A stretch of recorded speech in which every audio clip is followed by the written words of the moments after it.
Welcome to the USB Big 3 or Sandbag Big 3 exercises. For this workshop, we're talking about mostly mobility, movement prep, and core activation exercises. We picked these three exercises as our Big 3 because they integrate both core, mobility, and our exercises that you can use in strength and conditioning and power development. Plus, they're really hard to replicate with any other piece of equipment, which makes them unique to the Sandbag and a great showcase for what Sandbag training can do for your workouts and your results.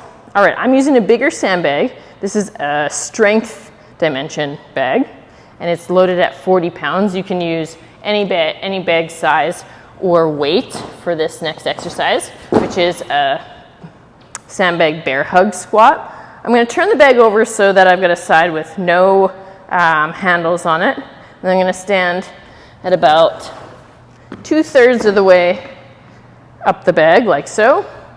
Squat down and get a nice tight grip on the sides of the bag with a flat back, and then spring that bag into place. Hopefully the microphone, you can still hear me.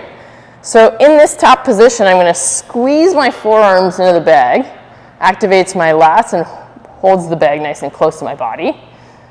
And then I'm going to drop into my squat. What's awesome about this is that even if I have an ankle range of motion issue or typically trouble in a squat position, it fixes my squat stance in order to help me achieve the best squat form. Oh, and can I ever feel my core light up?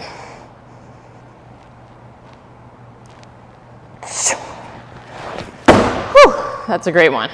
With that, what you want to watch for is just making sure that you really get those shoulder blades cinched back and just work the range of motion that you feel confident in. Having the bag descend between your legs helps to cue the knees out to the side, so it really kind of creates natural, proper alignment with your body, so you don't have to work on overcoaching that stuff, which can be a great helper, whether you're coaching somebody or performing an exercise unsupervised. Lifting it faster or heavier, applications for conditioning and for strength training. All right, you guys are eager for the next one. We got our shoulder reverse lunge. So similar way to get the bag up, I'm just gonna shake the load out, just because the sand gets a little unevenly distributed in the bag. All right, I'm gonna grab the bag, then hoist it up onto the shoulder. That takes a little bit of practice. Okay, so the load on my shoulder, what's going to naturally happen is that my hips are going to want to sneak underneath the bag. So first thing you want to watch for is keeping your body in a nice straight alignment. Almost feels like you have to pull your hips away from the sandbag in order to create that. Just standing here, my core is like rock hard. This is very similar to doing a side plank exercise. It's one of the reasons we love this exercise so much is that as I perform my shoulder-loaded reverse lunge, my body has to perform a side plank at the same time. So I'm getting core and hip stabilization while doing an exercise I can be hand-free with. So I have a hand or elbow injury, can load this up on my shoulder and still get a great workout. So compensation on this one sometimes will look like that as I try to scoop my hip underneath the bag. Again, you want to avoid doing that. At the very top, just work to stay aligned. Something else that can happen is, as I go to step back, I might be inclined to try to put my back foot behind my front foot in order to seek stability. You want to pretend like you're on a railroad track, shoot that back foot right behind the hip.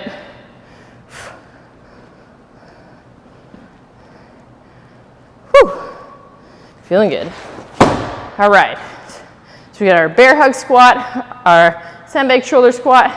We're gonna finish off with a hinge or a deadlift pattern.